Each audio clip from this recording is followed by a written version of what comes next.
Good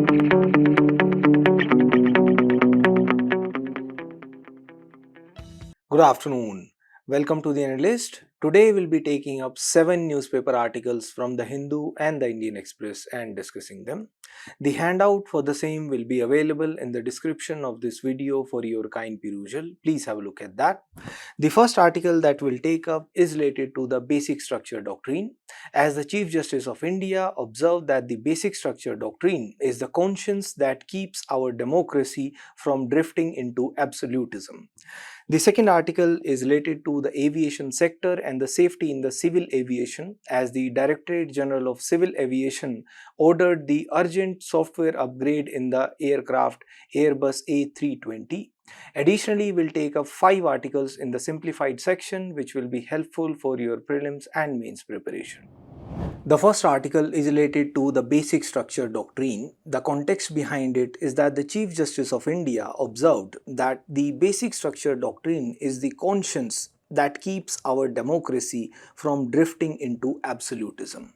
He is quite vocal in support of the basic structure doctrine. Regarding the Keshavananda Bharati case through which the basic structure doctrine was enunciated, he observed that it is not merely a legal precedent. Rather, it is one of the most profound affirmations of India for constitutionalism and for upholding the rule of law. So, we will discuss the evolution of the basic structure doctrine in India, the significance of the doctrine, and the criticisms that it faces. This is important in GS2 under the topic Indian Constitution, Evolution, Amendment, Significant Provisions, and Basic Structure. So first let's discuss the evolution of the basic structure doctrine. The basic structure doctrine has not been defined or exhaustively codified anywhere.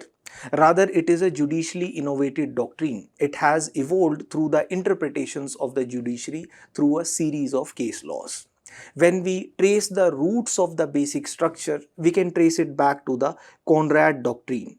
Conrad was a German professor who observed that the amending authority, which has the authority to amend the constitution, which derives its own source from the constitution itself, does not have the power to abrogate the very constitution.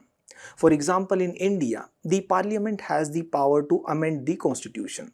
The parliament itself is also deriving its authority from the constitution itself. Therefore, it cannot use the Article 368 to abrogate the very constitution itself. Hence, there have to be certain limitations upon the amending power of the parliament. Therefore, certain basic features of the constitution should not be amended. The basic structure means that there are certain basic pillars, certain founding pillars upon which the very constitution rests. And if those basic pillars are destroyed, then the very essence of the constitution will be lost. The constitution itself will be destroyed. Now, how has it evolved in India? We can trace it back to the debate between liberalism and socialism. For example, India wanted to implement the land reforms. For that, compensation was given to the farmers or the people whose land was acquired. But the compensation being inadequate, it led to various litigations. Cases were filed in courts. For example, Kameshwar Singh versus State of Bihar. Therefore, it led to the first Constitutional Amendment Act and the insertion of the 9th schedule in the constitution, that certain legislative enactments, if they are put in the 9th schedule, they will be beyond the purview of the judicial review. This led to the Shankari Prasad case, whereby the first Constitutional Amendment Act was upheld. Its constitutionality was upheld. The court observed that yes, the parliament's power to amend the constitution under Article 368 includes the power to amend the fundamental rights also, which are contained in Part 3 of the constitution. Because initially the right to property was also included in Part 3 of the constitution, and when land reforms were sought to be implemented, then they were challenged on the ground that their fundamental right was being violated. Subsequently, it led to the case of Sajjan Singh versus State of Rajasthan, where again the judiciary took a similar stand, observing that the parliament has the supremacy, it has the power to amend any part of the constitution. It can be part 3 also, but there was a dissenting opinion from the side of Justice Hidayatullah. Justice Hidayatullah observed that if the parliament has unbridled powers to amend the constitution, unfettered powers, untrammeled powers to amend the constitution, it may end up abrogating the very constitution itself. There have to be certain limitations upon the amending power of the constitution, amending power of the parliament to amend the constitution. A doctrine of implied limitations or a doctrine of limitation of powers also has to be taken into account. But in Golaknath versus State of Punjab case, the court took a completely opposite stand. It observed in this case that the fundamental rights, they are sacrosanct in nature. They cannot be abridged, they cannot be taken away by the parliament. That the fundamental rights, they cannot be taken away by the parliament. Then it led to the 24th Constitutional Amendment Act. The parliament came back through the 24th Constitutional Amendment Act, observing that the parliament can amend any part of the constitution, including the part 3. The fundamental rights are not sacrosanct, because the ground on which the laws are struck down for violating the fundamental rights, the word law, which is contained in Article 13 of the Constitution, that does not include the Constitutional Amendment Acts. There is a word law which is contained in Article 13. Article 13 says that if any law enacted by the parliament abridges or takes away any fundamental right contained in part 3 of the constitution, that law can be termed as void or invalid or unconstitutional by the judiciary on the ground that it is violating a fundamental right. But the 24th Constitutional Amendment Act observed that this word law does not include the Constitutional Amendment Acts. Through the constitutional amendments, the parliament can take away therefore the fundamental rights also, which led to the debate and hence the Keshwananda Bharti versus the state of Kerala case.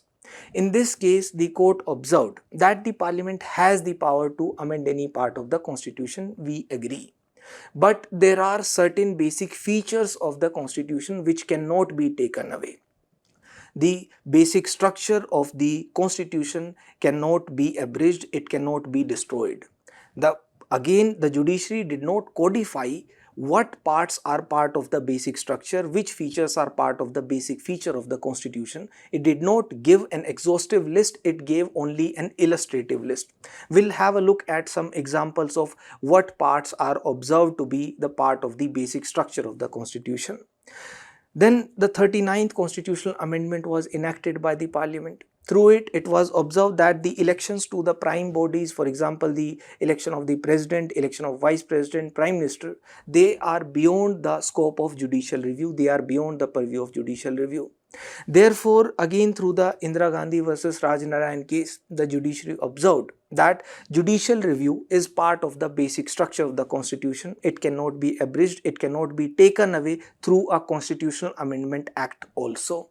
Therefore, the elections of president, prime minister, etc., they are also not beyond the scope of judicial review, which led to the 42nd Constitutional Amendment Act. Through the 42nd Constitutional Amendment Act, again the Parliament sought to expand its amending power under Article 368 by declaring it as limitless.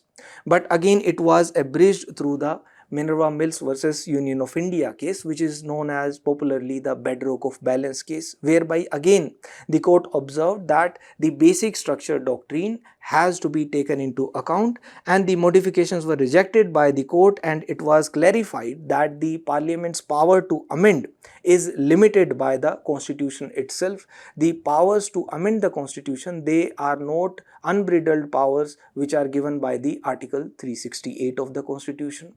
Then further in Vaman Rao case, again it was observed by the court that any enactments after the Keshwananda Bharti case, after the judgment in the Keshwananda Bharti case, are subject to the basic structure doctrine. They will be tested on the touchstone of the basic structure doctrine. If they are found to be violating the basic structure doctrine, any enactment after the Keshwananda Bharti case can be struck down to be unconstitutional therefore. Now let's have a look at some examples of the basic features of the constitution. Through the Keshwananda Bharti versus State of Kerala case, the court observed that the supremacy of the constitution is part of the basic structure. The sovereign nature of the Indian Republic, The democratic nature, the republican structure is part of the basic structure. The separation of powers between judiciary and executive as provided for under the directive principle under Article 50 is part of the basic structure. The balance that is sought to be achieved between part 3 and part 4 of the constitution, that is also part of the basic structure. Because for the implementation of certain directive principles, for example Article 39b and 39c, the articles 14 and 19, which are fundamental rights, they can also be taken away, but not for the implementation of any directive principle. In Indira Gandhi versus Raj Narayan case, the court observed that the rule of law, the principle of separation of powers, the parliamentary system of government, and the principle of free and fair elections, they are all part of the basic structure. In Minerva Mills versus Union of India case, federalism, secularism, the freedom and dignity of the individual were also held to be part of the basic structure doctrine. Now let's understand the effect of the doctrine of basic structure on the other related doctrines. For example, the doctrine of legislative overruling. What does the doctrine of legislative overruling mean? It is a tool in the hands of the parliament to nullify the judicial pronouncements, to overturn the judicial pronouncements by utilizing its power under Article 368. It can overturn the judicial pronouncements. For example, the First Amendment Act. Why was it enacted? Because of, for example, the Champakam Durai Rajan case. Through the state of Madras versus the Champakam Durai Rajan case, the court had observed that the reservation cannot be implemented because it is violating the principles of equality and non-discrimination. Therefore, it rejected the communal order of the government of Madras, which led to the First Amendment Act, which led to the insertion of the Article 15 subclause 4 in the constitution itself, which empowered the government to make special provisions for the advancement of the backward classes. Therefore, the first Constitutional Amendment Act effectively overturned the state of Madras versus Champakam Durai Rajan judgment. Similarly, the 24th Constitutional Amendment Act, it effectively overturned the Golaknath judgment, which had observed that the fundamental rights cannot be abridged, they cannot be taken away, they are sacrosanct in nature. But through the 24th Constitutional Amendment Act, it was observed that the parliament can abridge or take away any fundamental right also. Similarly, the SC/ST Amendment Act that sought to overturn the Subhash Kashinath Mahajan versus the state of Maharashtra judgment, whereby the court had inserted certain safeguards in the SC/ST Act implementation, but it was overturned through the SC/ST Amendment Act, and it was also held to be constitutionally valid through the Prithviraj Chauhan versus Union of India case by the court. Now, what impact does the doctrine of basic structure have on the doctrine of legislative overruling? It functions as an impediment on the doctrine of legislative overruling, because the court has observed that there are certain basic features which cannot be amended at all. Therefore, the legislative overruling doctrine is effectively impeded by the basic structure doctrine, because the Parliament cannot, even through a Constitutional Amendment Act, overturn certain judicial pronouncements in the matters which are related to the basic structure, which are related to the basic features of the Constitution. Now let's understand the impact of the doctrine of basic structure on the doctrine of constitutional morality. Both the constitutional morality doctrine and the basic structure doctrine are judicially created, they are open-ended doctrines, and both have the same objective: placing some checks upon the amending power of the parliament. They are used like twins, that in cases where the doctrine of basic structure doctrine is not invoked, then the doctrine of constitutional morality is invoked by the judiciary. Hence, they have a coterminous application, which leads to at times the accusations of judicial overreach. For example, the Navtej Singh Johar versus Union of India. In this case, the court had observed that on the ground of violation of the constitutional morality, any law enacted by the parliament can be termed to be unconstitutional. Therefore, the constitutional morality itself becomes a ground for testing the constitutionality of any legislative enactment. Similarly, in Manoj Narula versus Union of India, the court observed that the doctrine of constitutional morality is a means to adhere to the norms of the constitution and to ensure that there are no acts done which violate the rule of law in any manner. And in the NCT of Delhi versus Union of India case, the court observed that the doctrine of constitutional morality in the strictest possible terms means essentially the adherence to the constitutional principles. Therefore, the judiciary invokes both the doctrine of basic structure and the doctrine of constitutional morality at times to test the constitutionality of various legislative enactments. Now, let's understand the significance of the doctrine of basic structure. It ensures the supremacy of the constitution. No organ in a democracy can be above the constitution itself. Constitution is the law of the land. Whether it is the legislature or executive, they cannot be above the constitution. There has to be a constitutional supremacy. Also, the parliament has the amending power. The constituent assembly had framed the constitution. The parliament has the amending power which is bestowed upon it by virtue of Article 368, but it cannot use it to abrogate, to destroy the very constitution itself. Plus, the doctrine of basic structure preserves the ideals of the founding fathers, that there are certain pillars, certain ideals which cannot be abridged, which cannot be abolished. Justice Chandrachud even calls it the North Star, which functions for the guidance of the legislature as well as the judiciary. And it prevents the totalitarianism which may be possible if a brute majority, a transient majority of the parliament goes for the abolishing of the very constitution itself. Then the doctrine of basic structure will serve as a safeguard.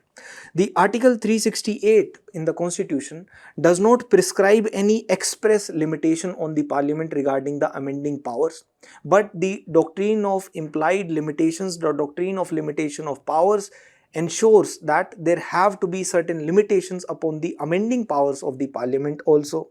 Also, the basic structure doctrine adherence ensures that there are certain fundamental principles which are always upheld.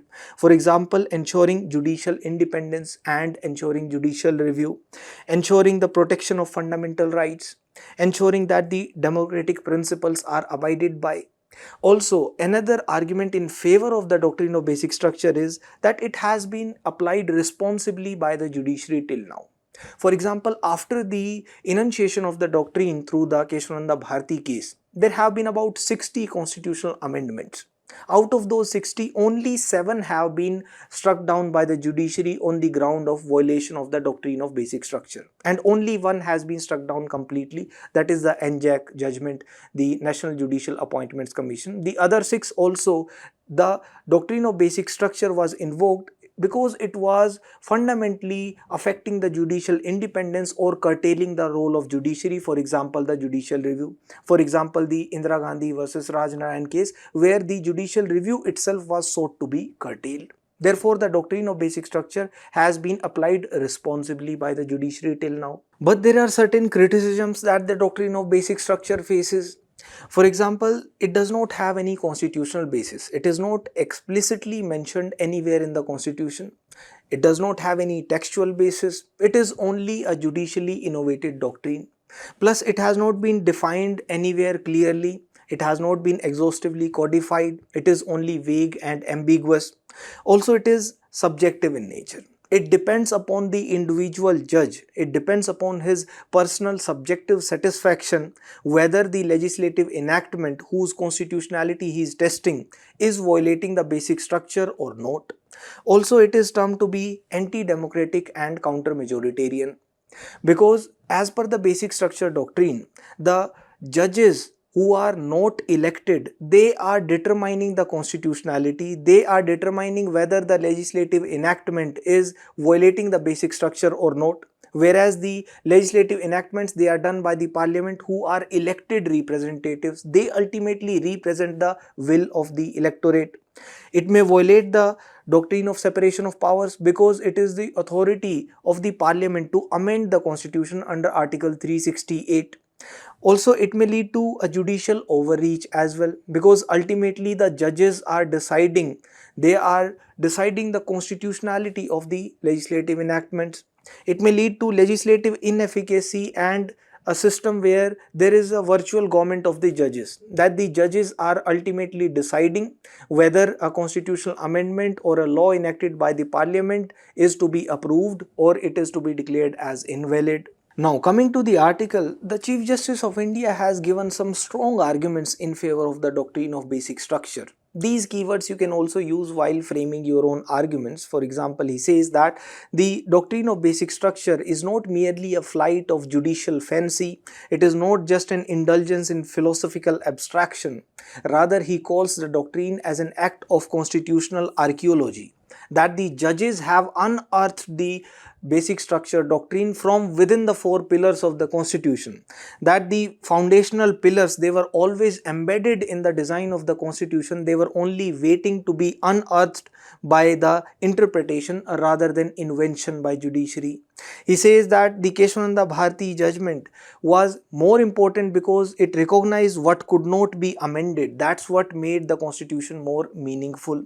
Also, it proves that a young republic like India, by the strength of its conscience, can rise to the moral stature of a mature republic, an older republic. It highlights the strength of India's democratic temperament because our constitutional culture is not brittle, it bends without breaking, and it adapts, but it never abandons its moral compass. The CJI also observed that the interlacing of restraint, balance, and moral discipline is what makes the entire structure just, useful, and long lasting.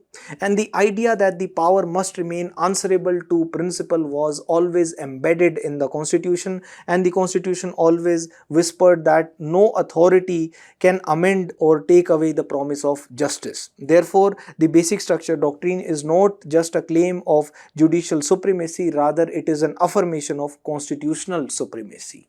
UPSC has asked questions regarding the basic structure doctrine both in prelims and mains. For example, here it was asked whether the Constitution of India defines the basic structure. Similarly, in mains also in 2014, the role of judicial activism in achieving the ideals of democracy was asked, for example, inventing the basic structure doctrine. In 2020, the debate between the judicial legislation and the doctrine of separation of powers was asked. Please try to attempt these. Additionally, there is a mains practice question as well. The doctrine of basic structure, touted as a judicial safeguard against majoritarian excesses, remains debated regarding its legitimacy. Discuss the evolution of the doctrine, its contemporary significance, and the major criticisms that it focuses. Please try to write it. The next article is related to the aviation sector. The context behind it is that the Directorate General of Civil Aviation has issued an order for an urgent software update for the aircraft Airbus A320. So we will discuss the aviation sector as a whole, the drivers of growth in the aviation sector in India, the challenges that aviation faces in India, particularly the safety related challenges, and the government initiatives taken up to promote the growth of the aviation sector in India. This is important in GS3 under Indian economy and specifically the topic infrastructure. First, let's have a look at the facts around the aviation in India. The aviation sector has been expanding in India. For example, the number of airports in India have more than doubled in the past decade. We have currently about 162 airports, and we wish to achieve 350 to 400 airports by 2047, the aim of Viksit Bharat. The number of passengers traveling through the airlines in India have more than tripled in the past decade, and we wish to make it by another 3 times growth by 2047. The number of people employed in the aviation industry are estimated to be 7.7 million, and we wish this figure to cross more than 10 million by 2047. When we look at the passenger traffic, the domestic passenger traffic forms the bulk of it, about 80%, but in the freight traffic, the international freight forms about 2/3 of the freight traffic through the airlines, and the domestic air passenger traffic growth has been about 10 to 12% annually, and the commercial airline fleet is also expected to cross more than 2300 by 2040. The aviation market size of India is approximately $15 billion in 2025, and it is expected to grow annually by 12% to reach about $26 billion by 2030. Now let's analyze the drivers of growth for the aviation sector in India. One of the primary drivers, particularly in the past half a decade or so, is the post-COVID passenger rebound and also the airport capacity expansion. In the post-COVID era, we have achieved the passenger traffic which is about 95% of the 2019 levels, the pre-COVID levels by fiscal year 2024. Globally also the passenger traffic has rebounded to about 87% of the pre-COVID levels. Simultaneously, the capacity of the airports has expanded, both greenfield plus brownfield. We have been building new airports under the Ude Desh Ka Aam Nagarik scheme, Udan scheme, and also expanding the capacity of the existing brownfield airports. India has the target of achieving 220 operational airports by fiscal year 2027. Therefore, more greenfield airports, new airports are being built. For example, Dholera in Gujarat, Jewar International Airport in Noida. Simultaneously, there has been an increase in the spending from the defense side. The defense capital outlay has increased, which has led to more orders for the military aircrafts. For example, the orders for the procurement of the Tejas light combat aircraft, the Prachand light helicopters. Plus, there has been a growing demand of cargo transport from the e-commerce players, especially in the tier 2 and tier 3 cities. The cargo transport for the e-commerce players has been growing annually by about 20% or so.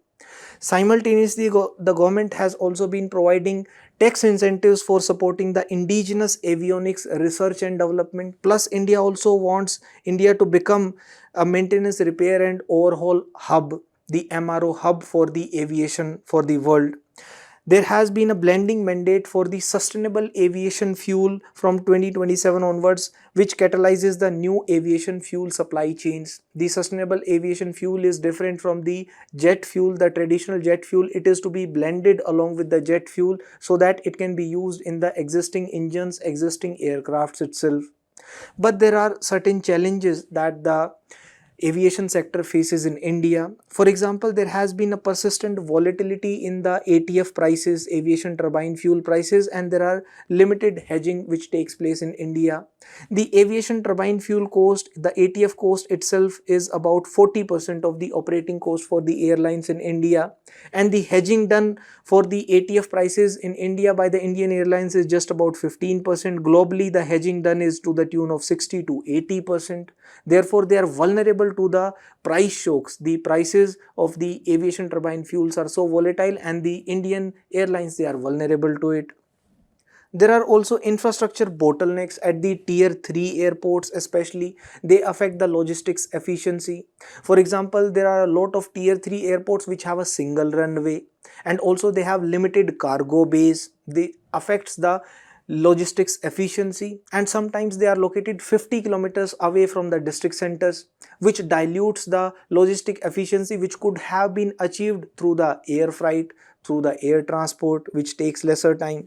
Simultaneously, there is a shortage of skilled pilots and aircraft maintenance engineers despite various training initiatives, for example, the flight training organizations. And there is also the challenge of rupee depreciation, because the aircrafts, they are usually taken on lease by the Indian Airlines, and the lease has been signed with the foreign companies, and those leases, they are denominated in the dollars. They are paying money in dollars, the aircraft is sent to India, and the money has to be paid back, the lease has to be repaid in the form of dollars only. But the Indian Airlines, they are earning in rupees, and by the time the repayment is done, the rupee has depreciated, they have to pay more, therefore they are at a disadvantage. Now, another challenge in the aviation sector is that of the safety. Before coming to the safety challenges specifically, let's discuss the regulatory framework regarding the ensuring of safety in India in the civil aviation. First, there is the Directorate General of Civil Aviation. It provides the airworthiness standards, formulates the standards, and provides the licensing for the aviation personnel. It certifies the aerodromes and the air traffic management facilities. It also even conducts investigations into the smaller incidents. The bigger incidents, they are investigated by the Aircraft Accident Investigation Bureau. Then there is the Air Authority of India. It is a statutory body functioning under the Ministry of Civil Aviation, and it provides the air traffic management services. It manages the airports and terminals.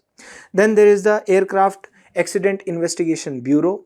It conducts investigations, independent investigations into the aircraft accidents, serious incidents, and it functions under the Aircraft Rules 2017, the Aircraft Investigation of Accidents and Incidents Rules, and it is aligned with the International Civil Aviation Organization standards. What are the functions of the Accident Investigation Bureau?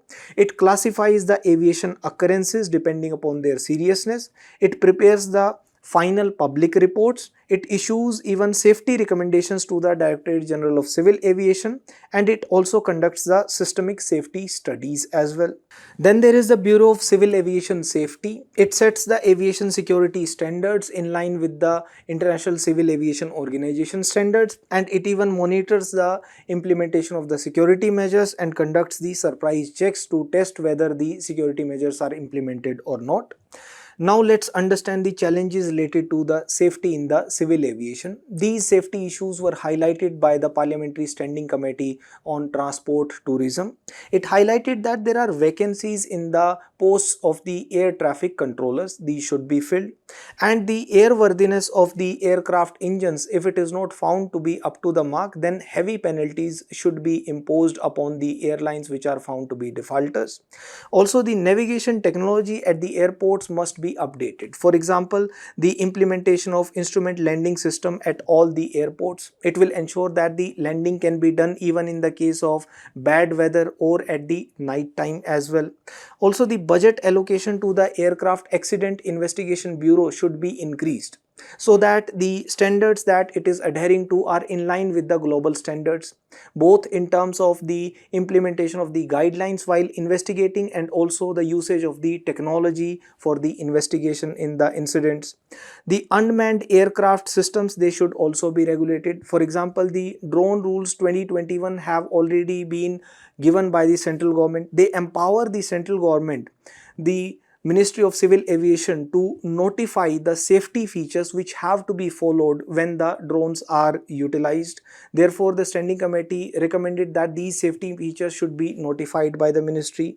The safety of helicopter operations have also to be taken into account. Therefore, the guidelines have to be issued for the operations during the unfavorable weather and to test the airworthiness of the helicopters. Regarding the increasing bird hits, especially for example in the Thiruvananthapuram airport, the remedial measures have to be taken as per the recommendations of the Parliamentary Standing Committee report. Now let's discuss the government initiatives taken up so far to promote the growth of the aviation sector in India. First, there is the UDAN scheme, Ude Desh Ka Aam Nagarik. It seeks to enhance the regional air connectivity by operationalizing the airports in the unserved or the underserved regions in India, and it seeks to make the air travel affordable through the viability gap funding. That is, airfares are capped through the regional connectivity scheme in the UDAN, and the losses, if any, that the airlines are making because of the capping of the airfares, that is compensated through the viability gap funding. And it seeks to promote the tourism and boost the local economies, leading to balanced regional development, and it also generates employment and employment opportunities in the aviation sector. It strengthens the socio-economic integration also by bridging the divide between the rural and urban areas, the connectivity divide, and it encourages the private sector participation as well in the aviation sector through a market-driven approach. Now, what has been the achievement of UDAN till now? The regional connectivity scheme UDAN Connecting India has operationalized more than 600 routes, and it has connected 93 aerodromes and 12 airports and heliports in the northeast region of India. The milestone achieved has been in the form of the number of passengers who have travelled through the regional connectivity scheme, which is more than 1.5 crores till now. The expanded UDAN scheme seeks to include 120 new destinations, which will ensure that 4 crore passengers will be able to travel in the next 10 years. And there is also the establishment of UDAN Yatri cafes. They provide affordable food, affordable quality meals at the airports. The other schemes to promote the growth of aviation sector in India include the Krishi Udan scheme. For example, under the Krishi Udan scheme, the agricultural produce is transported as air cargo, especially the perishable agricultural products. In convergence with the Operation Green, about 50% subsidies provided on the air freight for the agricultural produce. Similarly, under the Lifeline Udan scheme, the air transport is given for the essential supplies, for the medical supplies. Also, the greenfield airports are being built on the unused land. On the unused land, the greenfield airports are being built using the PPP model, public private partnership model. There is the drone rules to promote the usage of more drones and to expand the aviation sector ultimately in India. Therefore, these rules prescribe for the simplification of the regulation. Plus, there is the PLI scheme that also boosts the manufacturing of the drones in India.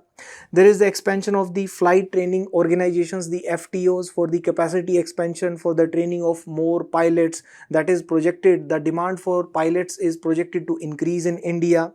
Similarly, there is the ease of travel that is ensured through various initiatives. For example, the Digi Yatra initiative that ensures that there is a contactless travel experience. Now, there is a means practice question also. Discuss the major growth drivers of India's aviation sector, the key challenges that it faces, and the recent government initiatives aimed at strengthening the sector. Please try to write it. The next article is related to the imperative of export diversification. This is important in GS3 under the topic Indian economy and issues related to planning, mobilization of resources, growth, development, and employment. India's exports to the US have been falling because of the additional tariff imposition by the USA. Therefore, we need to search for new export destinations. We need to diversify our export destinations. So first, let's look at the track record of India in the export destinations in the post-liberalization era. That is the past 3 decades approximately. India has been exporting to various destinations including USA, Africa, the Europe and Asia, etc. But we need to look at the concentration levels of the export destinations. How much is the share for each export destination? That can be measured through the regional Herfindahl index. Regional Herfindahl index is a measure to measure the concentration levels of each export destination. How much is the share of each export destination? It is calculated by adding the squares of the share of each export destination, the percentage share. For example, if 100% of the export is being done to a single location, that will lead to 10,000, which denotes a high Herfindahl index number, which denotes a perfect monopoly. If the export destinations are more than one, it is huge in number, then the Herfindahl index number will come down, and the closer it is to 0, that denotes more diversification in the export destinations. Therefore, it should be lower. Let's also have a look at the sectoral share in the India's export basket. How many products are there in India's export basket? Similarly, for this also the sectoral Herfindahl index can be calculated. The more products are there, lower will be the Herfindahl index here as well. If you observe, initially the share of the textiles, the labor intensive goods like textiles, the leather, etc., that was contributing almost about 40% of India's export basket. That came down by fiscal year 2004 to about 20% only, and the share of the textiles, apparels, etc. has been decreasing due to various factors. For example, the rise in the input cost, the competition from the other low cost manufacturing origins, for example Bangladesh, Vietnam, also the weak demand globally for the textile, apparel import, etc. But now the demand for the textile, labor oriented sectors may increase because of the presence of the entire value chain in India, from the raw material to the finished products. And simultaneously the government incentives, for example the PLI scheme for the technical textiles, the integrated textile parks, etc. But at the same time, in the past 2 decades or so, the share of the electronics products which are being exported from India has also increased. So it points towards the increase in the quality levels, the sophisticated levels of the products that are manufactured in India. Therefore, the quality updations as well as the value additions for the products has increased, and the share of the electronic products exports in the Indian export basket has also increased. Now, what are the factors that are driving the diversification of exports from India? One of the primary factors is the signing of the free trade agreements that the government of India has signed with various countries, for example UAE, Japan, South Korea, and the government is going for the outreach towards the other countries, the outreach for the 40 key importing nations who account for 3/4 of the global textile demand, so that India can export textiles and apparels to these countries. The foreign trade policy, the 2023 foreign trade policy, which provides incentives for the exporters. The market access initiative, through which the support is provided to the traders, exporters in getting market access for the export destinations. The production linked incentive schemes, which are floated to ensure that there is competitiveness for the local manufacturers, for the domestic manufacturers. There is the strengthening of the supply chain, as the other countries, they are looking at India as a reliable alternative when they are going for the China plus one strategy. Therefore, the global firms, they are setting up bases in India, they are manufacturing in India, and then it is exported. The reduction upon the US has been sought. There should not be a long-term dependence upon the US for the exports from India. Therefore, the non-US markets are being explored. For example, the marine exports to China have increased. We are exporting rice to Iran. We are exporting more tea to UAE and Germany when the exports towards USA fell. Now there are some government initiatives as well for promotion of the exports that we can mention. For example, the foreign trade and export promotion. Specifically for that, there is the new foreign trade policy 2023 providing for incentives, and the RODTEP scheme, that is remission of duties and taxes on exported products. They reimburse the duties, taxes, levies that are imposed upon the products that are being exported by the exporters, that are not reimbursed under any other scheme. There is the promotion of the regional level districts as export hubs, the promotion of special economic zones for increasing the exports, and the signing of more preferential or the free trade agreements.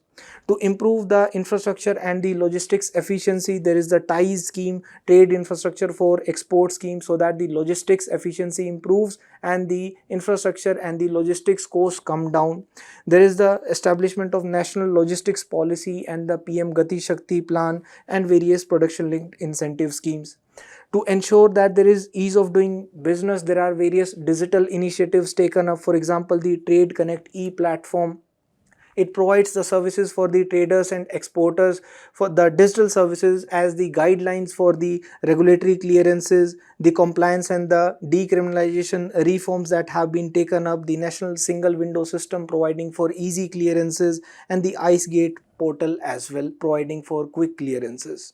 Now coming to the article, since the US tariffs are quite high, as steep as 50%, therefore the exports of certain product categories to USA have dropped. For example, shrimps, gems and jewelries, the auto components and electric machinery, etc. But their exports to the other destinations have increased. For example, the gems and jewelry exports to USA have declined, but their exports to UAE and Hong Kong have increased. Similarly, the auto component export to USA have declined, but their shipments to Germany, UAE and Thailand have increased, and it has helped the total auto component exports to grow actually. But some low margin labor intensive products, they have been facing the heat. For example, cotton garments, sports goods, carpets, leather footwear, etc., as they are facing the competition from other manufacturing origins. For example, China, for example, the ASEAN nations. Therefore, the low margin products, they are typically more susceptible to the trade related shocks due to the working capital stress, and they are not able to set up units abroad as well.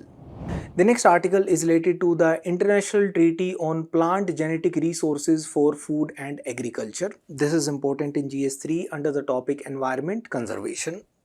Before coming to the article, let's first discuss what is the International Treaty on Plant Genetic Resources for Food and Agriculture. It is popularly known as the Plant Treaty. It is a legally binding agreement. It was adopted in 2001 and it entered into force in 2004. Who administers it? The FAO administers it, the Food and Agriculture Organization. Who are the members? There are 149 members plus the European Union, and India is also a member of the Plant Treaty. What does it do? It provides for the preservation and sharing of the plant genetic resources, thereby ultimately ensuring the food security and climate resilience. How does it function? What are the components of the treaty? First, there is a multilateral system. Under the multilateral system, the member countries, they get access to the plant genetic resources for the food and forage crops mentioned under the Annex 1 of the treaty for the purposes of research, breeding, conservation, and there is an agreement, the Standard Material Transfer Agreement. It ensures that if it is used for the commercial purposes, then the benefits have to be shared among the members. The excess along with the benefit sharing therefore is ensured. This is a treaty based contract mechanism therefore for the sharing of the benefits for the commercial uses of the crops. The farmers' rights are also protected under the treaty, the Article 9 of the treaty, that they have the right to save, to use, to conserve the plant genetic resources. Also, there is the establishment of a benefit sharing fund. Who contributes to it? The contribution to the benefit sharing fund is done by the users of this agreement, the standard material transfer agreement, and also the donors for the purposes of the conservation of the plant genetic resources. And under Annex 1, therefore, there are 64 crops currently which are included. All the crops commonly used, for example, rice, wheat, maize, etc., they are included in the Annex 1. For them, the access and benefit sharing is available, and there is an IPR limitation clause that no IPR claims will be imposed regarding the crops which are mentioned under the Annex 1 for all the countries which are using it, and the access and benefit sharing is allowed. Now there are certain amendments which are proposed to the plant treaty. One of the amendments which is proposed is the expansion of the Annex 1. The Annex 1 contains currently 64 crops. Now it is proposed that all the plant genetic resources for food and agriculture may be included within the multilateral system, so that the access will be provided for all the plant and genetic resources. Now these plant genetic resources for food and agriculture, they may include anything that can have actual or potential value for food and agriculture. Also, the proposal is to ensure that the standard material transfer agreement is made mandatory. That is, it becomes the exclusive mechanism for getting access to the plant genetic resources. It becomes the mandatory and the exclusive mechanism for the access to the plant genetic resources. And there is a proposal to make the governance centralized. That is, the decision making for the access should not be in the hands of the national biodiversity bodies, rather in the hands of the governing council of the treaty. Now India has certain concerns with these amendments. For example, the sovereignty may be undermined, because the plant genetic resources, the national resources, they will be shared, they will be beyond the national control, rather there will be centralized governance, hence the sovereignty may be undermined. Also, it may have a legal conflict with the Biodiversity Act. The Biodiversity Act regulates the seed access as well as the benefit sharing, and the farmers' rights will be at risk because they may be compromised by the uniform global regulations. There can be a dilution of federalism as well, because there are the state biodiversity boards also in India. Their role may be compromised because of the centralized nature of governance. Now coming to the article, a group of scientists have expressed their concern over the compromise proposal which was presented at the 11th session of the governing body of the plant treaty. The proposal is related to the enhancement of the functioning of the multilateral system on the access and benefit sharing. The governing body is in session currently in Peru, and the scientists have alleged that this proposal is fundamentally unjust, it is one-sided, and it is engineered to favor big agri-businesses and big tech corporations, because it allows the multinational enterprises to consolidate a monopoly over the seed sector and gain unfettered control over the vital genetic resources of the global south. The next article is related to the presence of trace uranium in breast milk. This is important in GS2 under the topic health. The uranium-238 was found in the breast milk of lactating mothers in the state of Bihar. The concentration levels found were from 0 to 5.25 micrograms per liter. And there was a research study which has linked it to the groundwater contamination of the uranium, which has led to the passing down of the uranium from the mother to the child through the breast milk. No established permissible limits are there for the uranium in the breast milk, and the detected levels, they are 6 times lower than the WHO's safe limit for uranium in the drinking water, that is 30 micrograms per liter. Now, uranium-238, it is a weakly radioactive material. It is a heavy metal found naturally in rock, soil as well as in water.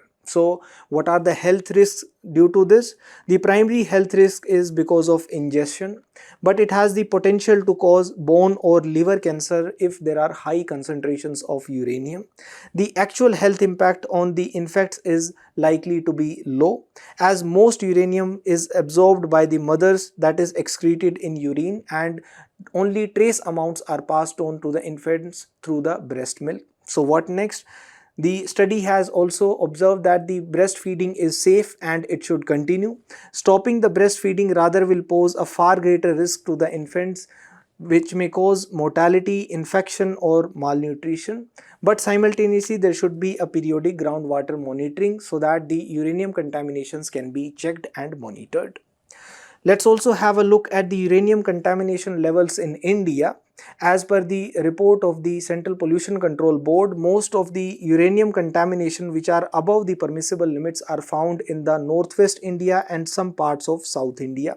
16 states have shown a high prevalence of uranium contaminations above the WHO provisional guideline value, that is 30 micrograms per liter. India has also seen the reports of high levels of uranium in Andhra Pradesh, and overpumping of groundwater causes a decline in the water levels. This induces the oxidation conditions that enhance the uranium enrichment in shallow groundwater. Therefore, overuses of groundwater is one of the major factors behind the high uranium contaminations in the groundwater.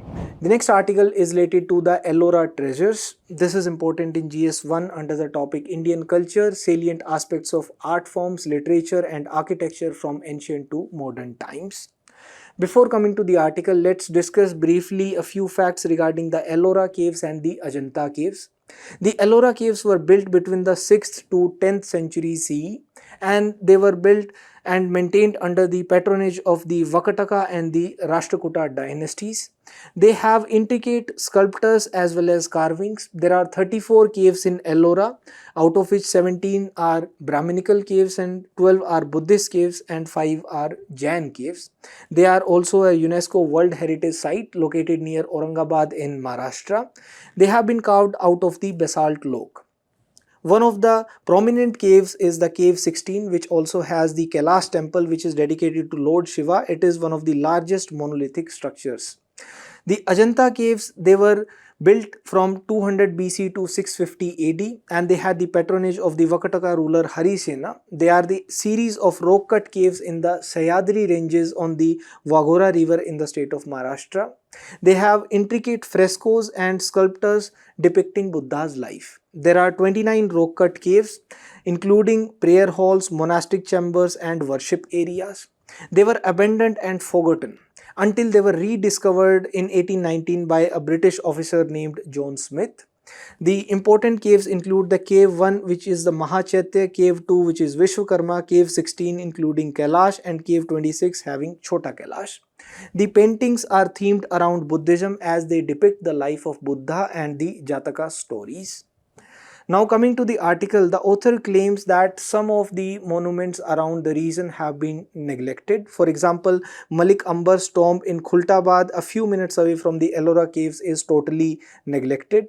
Around it is also the tomb of the first Peshwa. Before the Marathas, the Ahmednagar rulers also used this title. Between Ajanta, Ellora, Daulatabad, Khultabad, it can be a golden quadrangle which can attract a lot of international tourists as well. So as per the author, it has a tourism potential. There is also the last caliph's tomb here. He never got buried here. His daughter, who had married the Nizam's son, built him a tomb. He died in Paris during the Nazi occupation, but we can attract the tourists also.